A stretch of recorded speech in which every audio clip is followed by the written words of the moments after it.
Selamat datang di Ruang Fakta, tempat di mana kamu bisa menemukan fakta-fakta menarik, informasi unik, dan wawasan baru dari seluruh dunia.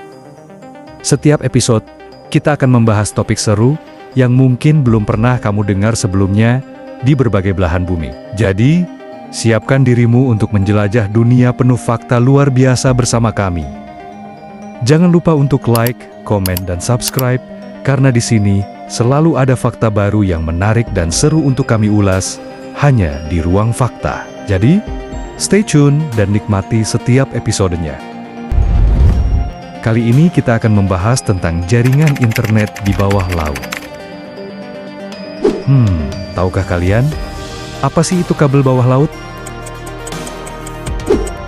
Kabel bawah laut adalah jaringan kabel fiber optik yang dipasang di dasar laut untuk menghubungkan benua, negara, dan pulau di seluruh dunia. Teknologi ini menjadi tulang punggung utama pertukaran data digital global dengan sekitar 95% lalu lintas internet internasional bergantung padanya. Alasannya, kabel bawah laut menawarkan kecepatan dan kapasitas transfer data yang jauh lebih tinggi dibandingkan alternatif lainnya. Lalu, bagaimana kabel ini dipasang? Pemasangan kabel bawah laut dilakukan dengan menggunakan kapal khusus yang disebut cable laying ships. Kapal ini bertugas menanam kabel di dasar laut sesuai dengan rute yang sudah direncanakan untuk menghindari area vulkanik atau dasar laut yang tidak stabil. Kabel-kabel ini ditempatkan di kedalaman hingga 8.000 meter dan dilapisi berbagai proteksi, seperti isolasi dan baja, untuk melindunginya dari tekanan air, aktivitas geologi, atau bahkan gigitan hewan laut seperti hiu. Total panjang kabel bawah laut di seluruh dunia mencapai 1,2 juta kilometer. Panjang ini setara dengan mengelilingi bumi hingga 30 kali. Saat ini, ada lebih dari 400 kabel utama yang menghubungkan negara dan benua di berbagai belahan dunia. Salah satu yang terpanjang adalah kabel Simiwi 3, Southeast Asia, Middle East, Western Europe 3, yang membentang lebih dari 39.000 km, menghubungkan Asia Tenggara, Timur Tengah, hingga Eropa Barat.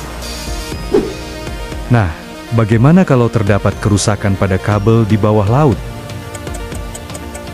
Kabel bawah laut rentan terhadap berbagai ancaman, seperti gempa bawah laut, jangkar kapal yang tersangkut, hingga gigitan hiu. Jika terjadi kerusakan, kapal perbaikan khusus akan dikerahkan untuk mengangkat kabel dari dasar laut, memperbaikinya, lalu menanamnya kembali. Proses ini cukup rumit dan bisa memakan waktu hingga beberapa minggu, tergantung pada kondisi cuaca dan kedalaman kabel yang rusak. Untuk melindungi jaringan kabel bawah laut dari ancaman spionase dan serangan siber, banyak negara mulai mengembangkan teknologi pengamanan dan enkripsi data canggih. Beberapa negara bahkan menetapkan perlindungan ini dalam undang-undang internasional, sehingga aktivitas penyadapan atau sabotase bisa dicegah dan pelakunya dihukum. Keamanan ini sangat krusial, karena jaringan kabel bawah laut membawa data penting, mulai dari sektor ekonomi, pemerintahan, hingga data pribadi pengguna internet. Seiring meningkatnya kebutuhan internet cepat dan pertumbuhan data yang pesat, teknologi kabel bawah laut terus berkembang. Perusahaan teknologi besar seperti Google dan Facebook aktif berinvestasi dalam pembangunan kabel bawah laut baru dengan kapasitas lebih besar dan jangkauan lebih luas. Proyek-proyek ini bertujuan untuk memenuhi kebutuhan internet di wilayah baru, terutama di negara-negara berkembang.